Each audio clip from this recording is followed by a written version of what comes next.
Today, we're making a spicy miso ramen using the Middle Eastern spice paste, harissa. First, chop up some fresh cilantro, saute ground meat,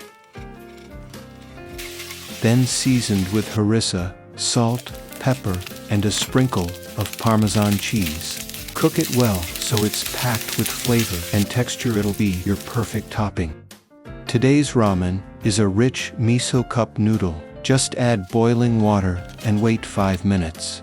Once the noodles are ready, mix in the garlic miso paste until well combined. Now add a spoonful of harissa into the broth for that spicy kick. Pile the meat mixture on top of the chopped cilantro and finish with a soft boiled egg.